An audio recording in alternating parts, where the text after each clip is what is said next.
Գյուրջան Կասկադ, հասանելի բնակարաններ 65 ամիս մարման ժամկետով։ ԱՄՆ նախագահ Դոնալդ Թրամփը հայտարարել է, որ Իսրայելի եւ Իրանի միջև ձեռք է բերվել կրակի ամբողջական դադարեցման պայմանավորվածություն։ Նա նշել է, որ հրադադարը կտևի 12 ժամ, որից հետո պատերազմը կհամարվի ավարտված։ Թրամփը ընդգծել է, որ Իրանը եւ Իսրայելը պաշտոնապես կհայտարարեն հրադադարի մասին համապատասխան ժամանակահատվածներում, իսկ 24-րդ ժամին ամբողջ աշխարհը կհաստատի պատերազմի ավարտը։ Նա նշել է, որ կողմերը պարտավորվում են պահպանել խաղաղություն եւ հարգալից վերաբերմունք եւ շնորհավորել է երկու երկրներին պատերազմը վերջ տալու համար։ Թրամփը ընդգծել է, որ այս հակամարտությունը կարող է տևել տարիներ եւ ավերել Մերձավոր Արևելքը, սակայն դա տեղի չի ունեցել եւ չի կրկնվի։ Նա իր խոսքը ավարտել է բարի ցանկություններով, մաղթելով օրհնություն տարածաշրջանին, Ամերիկային եւ ամբողջ աշխարհին։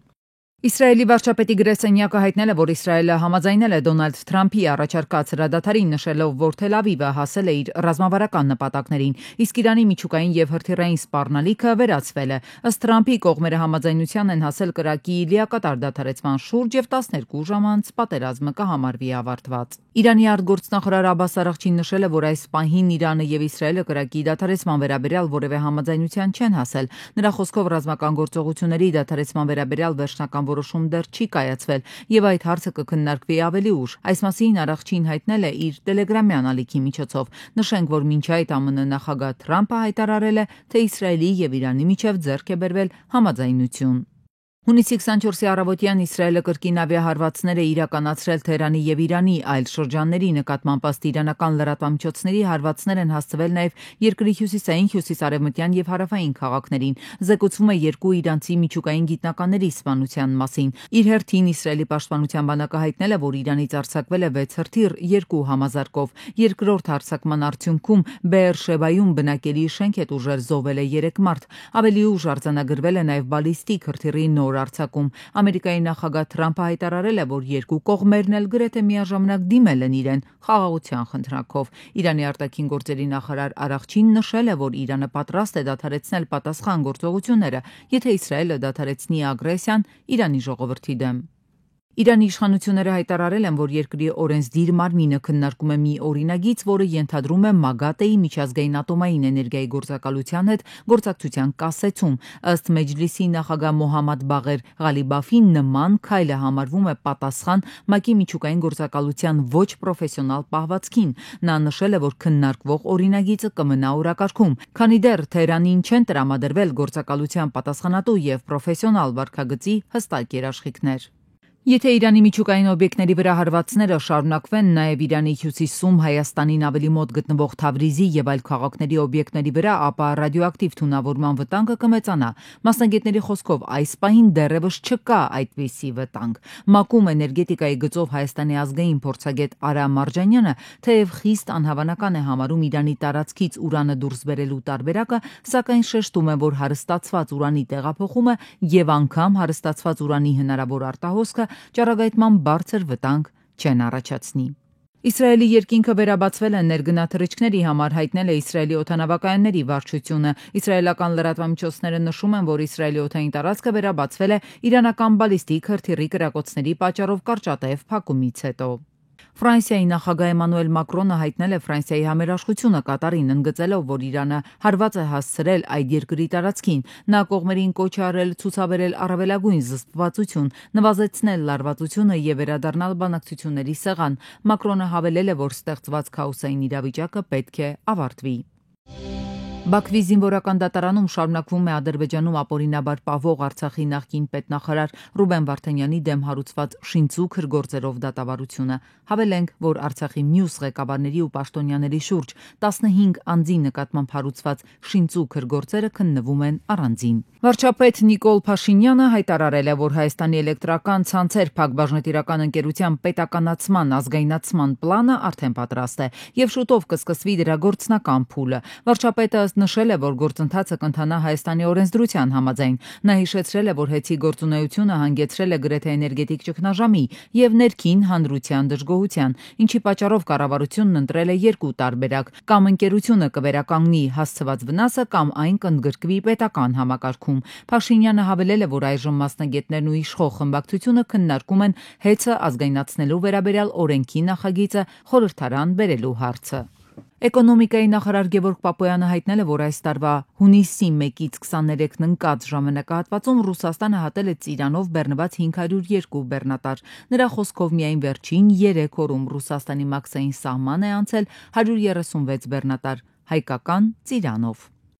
Երևանի ավականու նիստի ընթացքում քաղաքապետ Տիգրան Ավինյանը տեղեկացրել է, որ Ծիծեռնակաբերդի խճուղու փլուզված հատվածում ամրացման աշխատանքները արդեն ավարտվել են։ Միաժամանակ նա ընդգծել է, որ հարակից տարածքներում նմանատիպ վտանգներ դեռ պահպանվում են, այդ իսկ պատճառով ամբողջ հատվածը դեռևս բացված չէ։ Ավինյանը նաև հայտնել է, որ Իսակով Արշակունյաց ճանապարհի շինարարության մրցույթը կայացել է եւ շինաշխատանքները նախատեսվում են մեկնարկել ընթացիկ տարվա մեջ։ Ուկրաինայի Սումի մարզը ենթարկվել է ռուսական անօդաչու ու թռչող սարքերի հարձակման։ Կան զոհեր, նրանց թիվը հասնում է 1 տասնյակի, բնակավայրում տներ են ավերվել ու վնասվել, հարվածներից հետո հրդեհ է բռնկվել։ Ուկրաինայի ռազմաօդային ուժերը հայտարարել են, որ հակաօդային պաշտպանության համակարգերը ոչնչացրել են 97 գրոհային անօդաչու թռչող սարքերից 78-ը, որոնք ռուսական բանակը օգտագործել է Ուկրաինային հարվածելու համար։ Ուկրաինայի նախագահ Վլադիմիր Զելենսկին նշել է, որ մտադիր է շարունակել պաշտոնավարել մինչև պատերազմական գործողությունների ավարտը, ընդգծելով, որ գուցե ոչ լավագույն, բայց այս պահին առավել փորձառու առաջնորդն է այդ գործընթացում։ Իր հերթին Ուկրաինայի նախագահի գրասենյակի ղեկավար Անդրեյ Երմակն օրերս հայտարարել էր, որ Զելենսկու առաջադրումը երկրորդ ժամկետով անհրաժեշտ է, քանի որ ըստ նրա գործող նախագահը լավագույնն է, որ երկիրը ունեցել է անկախությունից ի վեր։ Տելեգրամի հիմնադիր Պավել Դուրովը հայտարարել է մրցույթի մեկնարկի Android հավելվածի մշակողի թափուր աշխատատեղի համար։ Հաղթողը կստանա Դուբայում Messenger-ի թիմին միանալու եւ տարեկան $1 միլիոն ստանալու հնարավորություն հարկերից հետո, ինչպես նաեւ $50,000 մրցանակ։ Մրցույթի նպատակը պաշտոնական Android հավելվածում անիմացիա ավելացնել է բաց կոդով եւ կոդային բազայի հետ համատեղելի։ Վերջնաժամկետը հուլիսի 11-ն է։ Հայաստանի թատերական գործիչների միությունը հայտնել է Հայաստանի Հանրապետության ժողովրդական արտիստ Գուրժ Մանուկյանի մահվան լուրի մասին, խորին ցավակցություններ հայտնելով նրա ընտանիքին, հարազատներին եւ գործընկերներին։ Մերձավոր արևելքի կրակները ծածկել կամ առնվազն երկրորդ պլան են տարել ռադիացիոն ճառագայթման գերխնդիրը, որը հիմա Դամոկլեան սրի պես կախված է տարածաշրջանի գլխին, փորձագետների տպավորությունն է։ Հարևան Իրանի 3 հիմնական միջուկային օբյեկտների Ֆորդոյի վառելիքի հարստացման գործարանի Նաթանզի միջուկային կենտրոնի եւ Սպահանի տեխնոլոգիական համալիրը թիրախավորվել է Միացյալ Նահանգների ավիատեխնիկայի կողմից։ Հայաստանի բնական ռադիոակտիվ դաշտ փոփոխություններ չի եղել։ Միջուկային ռադիացիոն անվտանգության կենտրոնից են փոխանցել։ Միջուկային օբյեկտների առաջին իսկ թիրախավորումից հետո մասնագետները եղել են Սյունիքում, մասնավորապես Մեղրիում, Ագարակում, Քաջարանում եւ դոզիմետրիկ չափումներ արել։ Հարվածներ են կենտրոններին, որ իրականացրել է Միացյալ Նահանգները, Իրանի ուրանի հարստացման կենտրոններին։ Իրանք որպես այդպիսին իհարկե որոշակի ներսում հատկապես այդ կենտրոնային ռադիացիոն ֆոնի խախտում տեղի կունենա։ Բայց դա ասենք պայթյունի այդտեղ վտանգ չկա, էլի, իսկ եթե չկա պայթյունի վտանգ, ապա դրա տարածման վտանգ չկա, որ հարստացած ուրանը կարող է ինչ-որ վնաս հասցնի